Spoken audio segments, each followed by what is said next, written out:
Hey guys, Trickshot726 here, and I am back with another top 10 review. We're going to be doing the top 10 best Marvel Legends in 2020, and joining me today is RedMaskAnimations. Hey, what's up, guys? How's it going? We're going to do the top 10 here. It's going to be pretty awesome. And then we'll do the worst top 10 figures on my channel. Yes, so make sure you go check out that video as well, because that one is going to be a ton of fun. We got some things to say about the bad figures this year. Yeah. But kicking it off with number 10, these are all the figures that we thought were the best ones. Build-A-Figures included, movie figures. This is a combined list of both of the ones we agreed on. So number 10 is going to be the movie Venom for the Venom movie. That figure ended up being pretty good. I know when we first saw the pictures of it, Red Mask was texting me about it and was like, bro, you're going to get this figure. And I personally did not like the movie at all. So I was like, absolutely not. I will never be getting that figure. And then people started posting pictures with it in like the ACBA groups and like the different Marvel Legends community groups. And I got to say, I'm sorry to say that figure looks amazing. Like with the articulation, the texture, all of it. They knocked it out of the park. They made a believer out of a non-believer in me. Yeah, it's a really good figure. I like it. I'm glad I got it. As you called it before, you were like, it's a turd in the wind. But it is not a turd in the wind. But hopefully you get it. And be honest. Yeah, especially if they make a comic version, I'm there. They already did. They made like 2. On that body. Oh, on that body? Yeah. Yeah, well, I don't think that's going to happen. Well, one can dream. All right, moving on to number 9. We've got the Crimson Dynamo Build-A-Figure that came out in like the Black Widow wave at the beginning of this year. That Build-A-Figure is awesome. I have it. I did a review on it. If you haven't watched it, watch it. But it's what I've been looking for in a Crimson Dynamo figure, big, bulky armor, as opposed to like the other one we got way back when. That's just like a human-sized armor. When I think of Crimson Dynamo, I just think big. And he's got some reuse on him, but the new parts really shine and make it look amazing and bulky and durable. And so I like it. Yeah, it's a really good figure. You have it. I don't have pieces of it, but it definitely looks like they put a lot of work into it. And from your review and everything, it looks pretty good. I just don't want to get some of the figures to get it, but I might have to. We'll see what happens. Yeah, we'll see. Spy Master is just not the guy. I got him because I'm planning on using him in a video specifically. But other than that, yeah, no. I'm like, cool. As long as you one shot him like Bane in The Dark Knight Rises, good to go.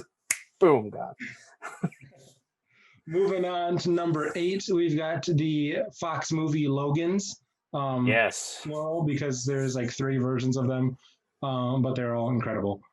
I've got the leather jacket version. I think you've got. Do you have both of them? I do have both. Okay. And the Old Man Logan. Yep, I got. And here's the funny thing about Old Man Logan. I think I told you they sent me 2 packs and I only paid for 1. I was like, open it up, 2. What the hell is this? I'll take it though. Oh my God, extra Logan. I mean, Hasbro sent me an extra Mr. Sinister. I'll trade you right now. I have him. We'll figure something out. But anyways, to the figures. Really good figures. Yeah, they're really good figures. I think they're long overdue to get a good movie Wolverine figure, especially with that new face sculpt that the face printing tech they've been doing. Really good. Yep. Loving it. And I love that they give us like 3 versions of him too. All like back to back. So whichever version you like, if you want the Wolverine's Origins versions or the one where he's at the end of his rope, they got a Wolverine for you. Yep. As we're not waiting like a year, so that's good. Yeah. So that is why they're number 8 on our list. Moving on to number 7, we've got the Peter Parker / Gwen Stacy civilian figures. We put both of these together because I feel like they're not a pair. It wasn't a 2-pack, but it kind of came like a pair. If you got one, you got the other. Yep. But these ones are on my list just because I feel like they've been long overdue. I know that the civilian figures, people thought they would not sell as well with like kids or like general audiences, but the collector community has been wanting these kind of things for a long time now. So I'm glad that we're actually getting some of them because they're they're fun. They're nice to have on the shelf, nice to use in videos and stuff like that too. So I'm happy we got those. Yeah, I really like the Peter Parker, Gwen Stacy, Citizen clothing characters, and hopefully we get more in the future because, like, even just like average bad guys in movies would be kind of cool to have, like the Shocker from the MCU movie, SpiderMan, and just the any even Pete's best friend, I can't remember his name, but any civilians would be cool to have in Marvel Legends because they're part of the story and we like the characters. So, but yeah, I definitely like that. So. Yeah, the one bad thing about the Peter Parker was the glasses with like the permanent anime glint. Yeah, Clock King. Yeah. But other than that, great figures. Loved them. That's why they're on this list. Moving on, we've got Pyro in the number 6 slot from the Rogue and Pyro 2-pack. That one is a much needed upgrade on the old Toy Biz version because that one was crap. But this new one, it's got like 2 alternate heads. He's on like the Sunfire body, which has got like the butterfly joints and everything. It looks great. My one complaint with it is it was part of a $50 2-pack, which was annoying. Oh, Jesus. And then the fire effects that he came with weren't actual like flamethrower effects that go into his nozzles. They're just go on his fists. But he doesn't make fire. That's why he has to have like the flamethrower pack. So that would have been nice. But still, overall, great figure on his own. Yeah, and like it's a great figure. I don't have it, but it looks awesome, and it's definitely a much needed update. And the price point on that 2-pack is just hurts my soul. But I might have to break down and get it eventually. We'll see. But definitely awesome. Yeah, absolutely. Let me pull up the list. Okay. Number 5, we've got the retro Kingpin that came out in the retro Spider-Man wave. That figure is awesome. I didn't get to build a figure the first time around because I wanted like one figure in that wave and that was it. And I wasn't about to buy the other 6 to build Kingpin as much as I wanted him. But I'm glad they released it. This retro version's great with the other colors on his suit and everything too. Battle damaged head on the yelling head looks great. And he moves really well. Yeah, it's a really good figure. I have both. And for a big figure, it does have a lot of good movement, a lot of details. I like the ring on the finger. Yeah. And the alternate head that it comes with the face. And it's just, I don't know, man, it's a really good Kingpin figure. Way more deserved than the Toy Biz one we had. And oh, my God. That thing is just crap, man. Yeah, it is ugly. But we got a good one now, and definitely happy with both of them. If you do get a chance to get that other one, feel free, because I like the black unbuttoned shirt on the bottom of the white coat. Looks nice. Yeah. I'm sure they'll find another time to re-release him in like a black suit or something like that. They'll use it. They could just give us a Netflix one. True. I wouldn't complain. But. Yeah. But moving right along to number 4, we've got the retro Spider-Man himself, the brand new one that we got on that new body, and it is awesome. It's like the definitive Marvel Legends Spider-Man at this point with the amount of articulation he's got. He's sweet. Probably the definitive Spider-Man action figure. Yeah, true in general. Yeah. I mean, don't get me wrong. There's other ones out there, but this one is top of the line. I was so top of the line. I got 2. I'm gonna keep one. I'm gonna keep one in package. Just leave it there. Yeah. I think it's definitely he's able to like pose with the best of the import figures for a quarter of the price. So, the only thing is, I wish he had like the pinless joints on the elbows, like the new figures they've been doing. I would have been fine waiting another couple months for them to finish tooling that onto him. I think that would have put him on number 1 on everybody's list, but. Regardless, amazing figure. Love it. Who knows? 2021 Tobey Maguire Spider-Man could happen. True. People are going to go crazy. Well, I can't wait to see what other figures they put on that body because that body is awesome. Mm-hmm. Other Spider-Man, Daredevil, any characters in general. Love to see it. So that's why he's number 4 on our list. Yep. Number 3 is very dear to me. It is the Old Man Hawkeye figure. I don't think when it got announced that anybody expected this to be on everyone's top 10 list, but once you get it in hand, it is amazing. Looks so good. The face sculpt looks amazing. People have been putting it on every other character, just to have an old man version of them as well. And then he's got butterfly joints, which I've been saying Hawkeye needs for the longest time, just so he can actually hold a bow properly. He comes with 2 bows, and it's sculpted great. He's got the pinless tech. It's exactly what I want in a Hawkeye figure, in any action figure. He's awesome, and I hope they use that body again too, because it's awesome. Well, if you even just get that book, you can do a lot, put different heads on there too. I've seen people do a Tony Stark, like he's in the lab putting together his armor and whatnot. Oh yeah, and that was pretty cool. But I don't have the figure yet because of the Logan in there, and it's almost like the re-release. But other than that, that looks like a really good. If they just came out with a single pack of that figure, I'd get it. I think Dorkside Toys has it as you can buy a single pack.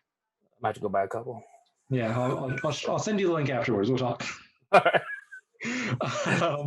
Moving on to number 2, we've got the Doctor Doom figure that came out at the beginning of this year, in the Super Skrull wave, and it is the definitive Doctor Doom action figure we've gotten.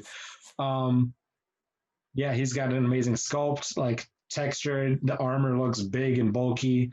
He comes with great effects and can work with effects, alternate hands, alternate heads, everything. They kind of were like, this is it, we're done. And then they re-released it again and said, here you go again. Same thing, more stuff. But no, that was amazing. Yeah, it's the best Doctor Doom figure we ever had and have gotten. It looks like it came straight out the comics. Like you're saying, it's big, bulky, intimidating. And it's Doctor Doom. It's somebody, when you see him, you're just like, holy shit. Like just looking at the packaging, that character looks intimidating. It's like, oh, wow. Really good detail on the armor and the texture of the clothing and everything. It's really good. Yeah. Before we go on to number 1, do you have any honorable mentions you want to list off? Yes, Red Hulk, Target exclusive. Yes. That figure is badass. If you ever see it out there, have a chance, get it. It's really good. Yeah. I've got the 80th anniversary Hulk on the same body, and he's awesome. I want to get that Red Hulk. I hate Target exclusives, but I'm going to make sure I get him at some point. And then my honorable mention is going to be the King the Conqueror figure that we got in the Joe Fix-It wave a couple months ago. He's also amazing. I feel like that's another example of a definitive take on a villain where they're like, we're good. You don't need another one. You're solid. Here you go. Yep. So love that figure as well. Doesn't move the most, but he doesn't really need to because he just shoots people and stands there and looks intimidating. Yeah, I don't think he's doing any kung fu or karate. Or anything like that. All right, but moving on to number 1, the best figure of 2020 in our opinions is the Deluxe War Machine that came out this summer, because that figure is awesome. He's loaded. He's got all his weapons. He's got missiles. He's got blast effects. He's got alternate heads. That's it. That's another. I feel like this year there's a couple of times Hasbro just decided to take out their plastic schlong, just set it on the table and be like, boom, there it is. What you gonna do about it? It's true though. That's it comes with everything an Iron Man / War Machine figure should come with. You didn't get cheaped out, but they could have easily put that in the package. It was like, here's War Machine, no extra head, and here's a simple blast effects. Yeah, like they did, but they actually went all out. It's a great figure. Yeah, I hope that this is the standard of what deluxe figures are going to be coming with moving forward. The movie White Widow was fine as a deluxe figure. It was cool that she came with a flight stand and everything too, and her blast effects were cool. But I don't know, I feel like she didn't have as much that she needed to be considered a deluxe figure. Whereas War Machine, they're like, we're going to make sure this is the one you need. This is the one you got. And he's awesome. So number 1 for the figure himself, and hopefully for what's more to come down the line next year. So that is our top 10 best Marvel Legends of 2020. Yeah. If you disagree with any about them, square up in the comment section below. Let me know why we're wrong, and I will tell you. Square up. But no, let's have fun in the comment section below. What's your top 10? I'd love to hear it as well, because this is just our opinions. There's no definitive law or anything like that. So it's definitive. I'll tell you that right now. But also make sure you go check out the top 10 worst figures on Red Mask Animation's channel. That one's going to be a lot of fun as well. So we will see you guys then, and have a great 2021. We're going to be tearing up some Marvel Legends. Have a happy 2021, and we'll see you guys next year. See ya.